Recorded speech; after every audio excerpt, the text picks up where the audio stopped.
morning. Good morning. My name is Kawasaki, and this is my son Nate. And Nate happens to be traveling with me on this trip. And when we were backstage, he said, "Can I go on stage with you to see what it's like?" And I didn't want to stifle his creativity and stifle his daringness. So here he is. So now, take your selfie.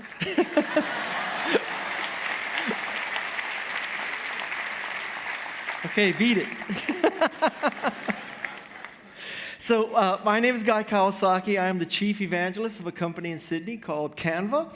I'm here today to talk to you about the art of starting things, specifically the second version of the art of starting things. I come from Silicon Valley. I was the chief evangelist of Apple. I was a software evangelist for Apple. I was a Motorola advisor. And I am currently not only the chief evangelist of Canva, I'm also on the board of trustees of the Wikimedia Foundation, which is the Wikipedia entity, and a visiting executive fellow at the School of Business of UC Berkeley, Haas School of Business. And I have to tell you, I just love your country. I come to your country 2 or 3 times a year, and I'm gradually getting more and more assimilated. I only drink flat whites now. I love this Japanese restaurant in Surrey Hill called Taco. Fantastic place. When I die, I have decided that some of my ashes will be spread in front of Bathers Pavilion at Balmoral Beach, because I've actually written books in Bathers Pavilion, and it's just, I don't know why, it just brings me great peace to be at Bathers Pavilion. And to show pictorial proof of my assimilation into the Australian culture, I present you with this picture. So I've been drafted into the Bondi Bathers Club, and I'm going to go through my life-saving thing. A few days ago, my family and I went swimming in icebergs, the saltwater pool. And let me tell you, there is a reason why that thing is called icebergs right now.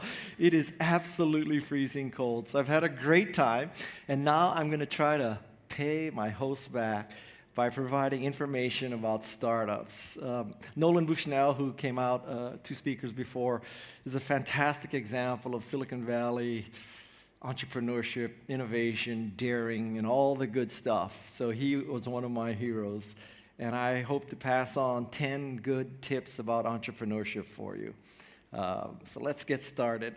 So the first thing that I learned about entrepreneurship is that great companies, great entities start with people asking very simple questions. You know, when you look at a Microsoft or an Apple or a Google, you might think at the very start of that company, they had a grand vision of how they would have operating system and application and devices and gaming and online presence. And I think you'd be very surprised to learn that most of these great companies started with something very simple. Questions like, therefore what? This happens when you have a perspective, a vision, a passion, and you know in your heart that someday there'll be lots of phones, and these phones will have good cameras, and these phones with good cameras will all be connected to the cloud. Therefore what? Therefore you start Flickr or you start Snapchat, because when this vision comes true, there'll be so many ways to get pictures online. There should be a service to tap into that phenomenon. So you start a Flickr. The second concept is, isn't this interesting? This happens when geeks and nerds get together and they try to create something and they fail. Luckily, they fail. And when they fail, they notice something that's interesting about their failure. An example that goes back decades from America is, of course, Post-it pads from 3M. 3M is in the business of making chemicals. They specifically wanted to make a very strong glue. They completely failed, and they made a very weak glue. A glue so weak that you could attach it to a piece of paper, stick the paper on something, and pull the paper off. It would leave no trace. Very, very weak glue. But isn't this interesting? And Post-its was born. The third question is the genesis of Apple. You know, is there a better way? Why is it that to use a computer, you had to go to a university, you had to work for a large company, you had to work for the government? Is there a better way? And there came the Apple I. 3 examples of the kind of simple questions that entrepreneurs ask themselves. So what I'm trying to tell you is, don't put this burden upon yourself that you have to come up with this megalomaniac plan to create this multi-billion-dollar corporation that's going to eventually control the world. Ask and answer simple questions. Step 1. Step 2 is to make what I call an MVVVP. Most people are familiar with the concept of an MVP, minimum viable product. I would like to add to the list of V's, not just viable meaning you can sell it for more than it costs to make, but also valuable, that you've created a product that, to use the words of Steve Jobs, dents the universe. It makes a difference. Because you can have something viable that is not valuable. You can make money doing things that are mediocre and mundane. And the final V I'd like you to add is validating.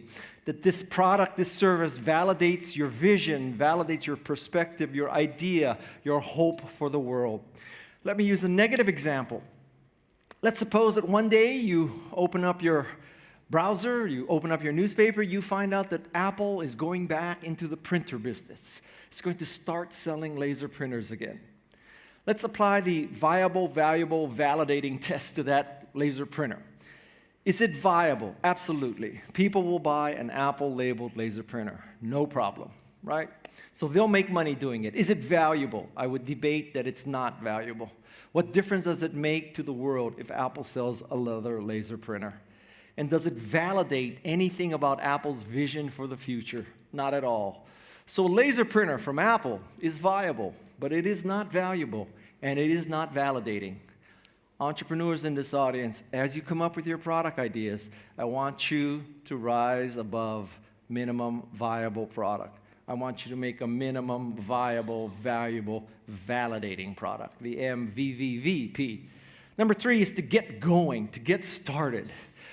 So many entrepreneurs or would-be entrepreneurs are just obsessed with shipping something that's perfect, and they take too long. My experience is that people ship things too late more often than they ship things too early. If you're going to make a mistake by shipping too early, not too late.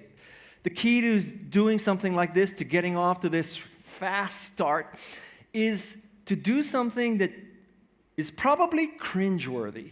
You're going to look back and you're going to say, my God, how did we ever think we should ship what we shipped? It should embarrass you. The first book that I wrote, when I look at it now, it embarrasses me. When I think about the first Macintosh that I was affiliated with, 128K of RAM, 400K floppy drive, the secret hard disk that was a whopping 5 megabytes. Thanks to my efforts, there was no software. My God, what were we thinking? It makes me cringe to think about the first Macintosh. But you know what? If you're in an organization and you have the luxury of cringing about your version 1, it means you probably did it right. And by definition, if you're in an organization and you're thinking about version 1 that makes you cringe, at least it means you are still alive. Don't worry, ship something cringeworthy. Next thing is to find complementary soulmates. 2 key concepts in this bullet item. First, complementary. Complementary means that fundamentally, in an entrepreneurial organization, there are only really 2 necessary skills. Somebody has to make it, and somebody has to sell it. Everything else is bullshit. Make it and sell it. And so if you're an engineer, you need to find someone who can sell it. And if you're a salesperson, you need to find someone who can make it. If you're all engineers, there will be no one to sell it. If you're all salespeople, there'll be nothing to sell. Steve Jobs needed Steve Wozniak. Steve Wozniak needed Steve Jobs. Complementary. And soulmates. Soulmates mean that you need to be on the same page. That if some of the founders are looking at a company as a lifestyle company where they'll work part-time and they'll never come in on weekends, they'll never work late, they're trying to build a company that suits their lifestyle and maybe they'll quickly flip it, and other people are willing to dedicate their lives. They're going to lash themselves to the company. If the company goes down, they're going to go down with it. That's not soulmates. You need people who are on the same page. Third point about getting started is to make a mantra. I think many organizations, particularly American ones, filled with MBAs, spend much too much time making mission statements. The purpose of these mission statements is to kind of cover every possible group that's involved, every party, everything. So mission statements come across like this, where we endeavor to create patent-pending, curve-jumping, paradigm-shifting products that exceed the expectations of our customers while enabling our shareholders to receive a monetary, reasonable return, while enabling our employees to self-actualize their life goals while killing as few dolphins as possible. Okay? That's your American mission statement.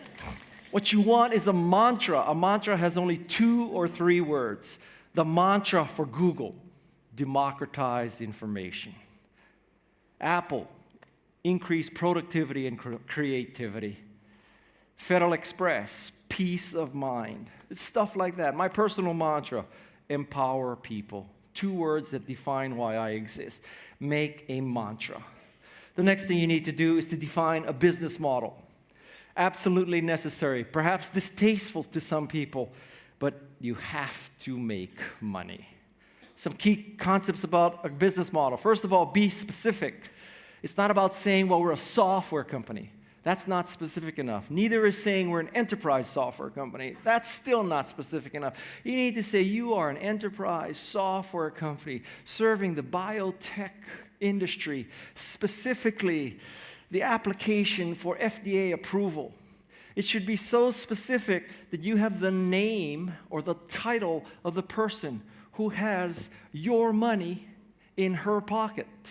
Your job is to get your money out of her pocket into your pocket. That's the definition of a business model. It is that specific.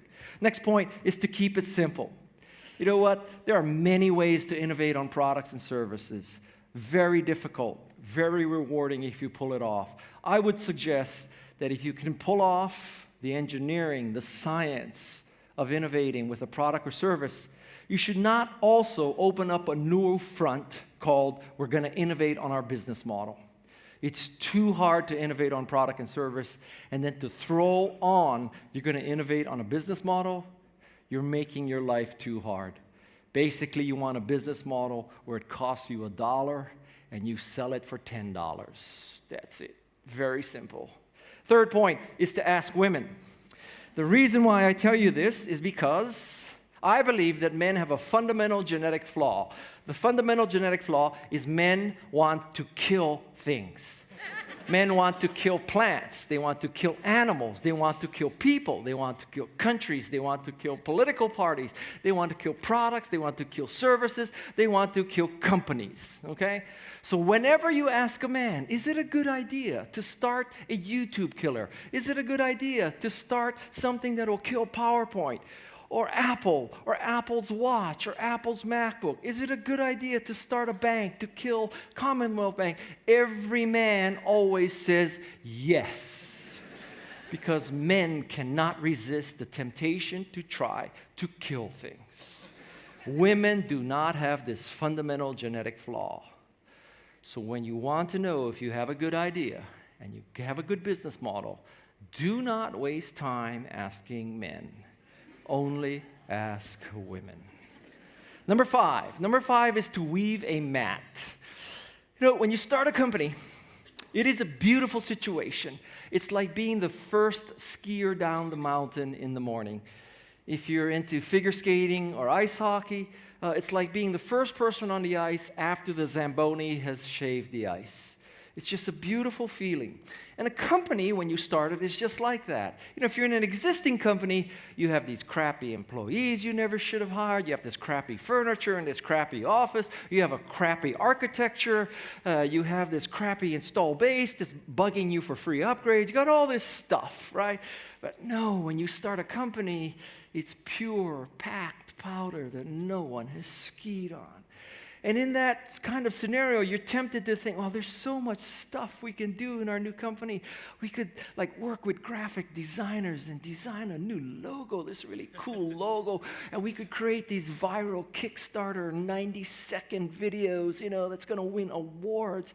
And then we can order stationery. And we can go to whatever your version of IKEA is. And we can build this really cool stand-up desk with an electric motor connected to it. And all this kind of cool stuff. Because when you're on a sheet of ice or at the top of the mountain that no one has skied down before, it looks all so interesting. So a mat is to help you prioritize. The first thing you should do is worry about milestones.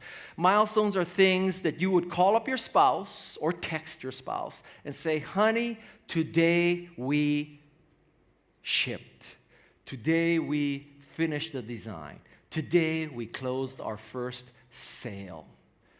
You would not call up your spouse and say, honey, today we ordered business cards. Am I not a great entrepreneur? Next thing is you have to test the assumptions of your business. This is very important. I'll give you the Silicon Valley pitch for pets.com. 300 million Americans, 1 in 4 owns a dog. That means 75 million dogs. Each dog eats 2 cans of dog food per day. 150 million cans of dog food per day. How hard could it be with our rock star programmers to make a website with e-commerce using black hat SEO techniques to get a mere 1% of that 150 million cans per day? That's 1.5 million cans per day. 365 days a year. Because this is B2C. Actually, it's B2D. This is not B2B, right? Dogs eat every day of the year. So you test this assumption that, it's not so hard to get 1.5 million cans of dog food per day. Well, one way of testing the assumption is to do a bottom-up analysis. The way the bottom-up analysis works is, using all our SEO, black hat magic and all this kind of stuff, perhaps we could get 100,000 uniques to our site in the first few months. Let's say of those 100,000 uniques, 1,000 buy a case of dog food. So 1,000 people buy a case of 25 cans of dog food. That's 25,000 cans of dog food. So we have a little bit of a discrepancy. Bottom up, we come up with 25,000 cans of dog food per month. Going the other way, we come up with 45 million cans of dog food per month, conservatively speaking. And I hate to break it to you, guess which side of this spectrum your results are likely to be? 25,000 per day, 25,000 per month. So you need to test your assumptions. Next thing you do is to actually ship, to launch, to not simply talk about this 1%, this growing market, but you need to get it out there. And finally, you do tasks. Tasks are things that help you reach milestones, test assumptions.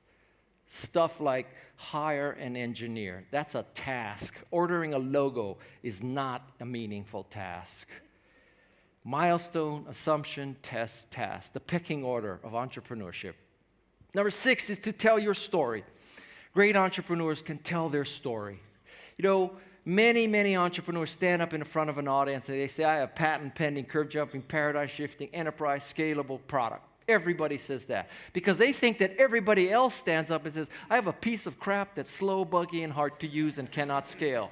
So this is the opposite test. The opposite test means that ask yourself, is your competition saying the opposite of you? Is your competition saying, I have a slow, buggy, hard-to-use piece of crap? So now you come up and you say, I have patent-pending, curve-jumping, paradigm-shifting, bug-free, really fast, easy-to-use product. The odds are that you're flunking the opposite test. If everybody says the same thing, I don't care what adjective you use, you're not saying anything different. The second point is to make it personal. The great stories of Silicon Valley are not about penetrating these large growing markets. Pierre Omidyar, the founder of eBay, tells a story that the reason why he created eBay was because his wife was a toy collector. She wanted to sell her collection of Pez dispensers. There was no way for her to do it. So he created eBay to help her sell Pez dispensers online. Incidentally, total bullshit story, okay? But it is a great story nonetheless. Great story nonetheless. The point is to make it personal. And the third point is to embrace what I call the 10-20-30 rule of PowerPoint or Keynote, depending on what app you use. This means that you have to tell your story with 10 slides in 20 minutes using no font larger than 30 points. If you just did that, you'd be better than 90% of the pitches in the world. 10 slides, 20 minutes. Why 20 minutes when there's probably a 60-minute window for your appointment? It's because despite my efforts, to this day, roughly 90% of the world uses Windows. And I know that if you carry a Windows laptop into a meeting, it takes 40 minutes to make it work with the projector. If the whole world used Macintoshes, this would be the 10-60-30 rule, okay? And 30 points. Select all the fonts in your presentation, make them 30 points, and see how much goes off the page, and keep cutting till it all fits. 10, 20, 30. Number 7 is to hire infected people. By infected people, I mean that you need to ignore irrelevancy. Okay? Everybody knows when you hire somebody, you look at their education and you look at their work experience. You're looking for a match. You're looking for relevancy. You're looking for proven potential, all this kind of good stuff. And I'll tell you there are 2 cases. One is, let's say you're trying to hire somebody. Perfect educational background, perfect work experience, but does not love the product, does not get it. In that case, I would make the case that the perfect education and perfect work experience is irrelevant. Ignore that. Don't hire that person. The flip side is also true. Let's say the person doesn't have the perfect background, education, and work experience, but does love the product, thinks that the product is world-changing, denting the universe. When I first saw Macintosh, I swear, the clouds parted. The angels started to sing. Okay? You need to ignore the irrelevant. I came to Apple from a background of working in the jewelry business, literally schlepping gold and diamonds, counting gold and diamonds. No computer science degree, no work experience in the computer science business, in the technology business. Ignore the irrelevant. Second thing is to hire better than yourself. A players hire A+ players. B players hire C players. C players hire D players. E players hire F players, and so we go. If you start hiring B players, if you lower your standards, you're going to be surrounded by Z players. This is called the bozo explosion. You need to fight the bozo explosion. Last point on hiring infected people is to apply the shopping center tests. The way the shopping center test works is this. Let's suppose you go to a shopping center. You go to Queen Victoria building, and you look across the way, and you see someone that you know is interviewing at your company, okay? So you can make a beeline straight to that person and say, I know you're interviewing at a company. I hope you join us. We're just going to kick butt. We're going to change the world. We're going to democratize design at Canva, whatever it is, right? One reaction is you just make a beeline to that person. Second reaction is, you know, Queen Victoria building is not that big. If I get face-to-face with that person, I'll say hello. Third reaction is, I am going to go to Westfield Mall. If your first reaction is not to make a beeline straight to that person, I suggest you not hire the person, because startups are families. Dysfunctional families, but families. You have to want to go straight and see that person. Number 8 is to socialize, and I don't mean in the political sense. Socialize means that social media is the best thing that ever happened to entrepreneurs, because now marketing is fast and free and ubiquitous. When I started companies, we'd have to spend $75,000 for a Wall Street Journal ad. We'd have to go to Comdex and CES. Not true anymore. Step 1 is to perfect your profiles. The avatar, your face, should project that you are competent, that you are trustworthy, and you are likable. The cover story should tell the story of your company, your brand, or your career. But the avatar is just your face. The cover photo tells your story.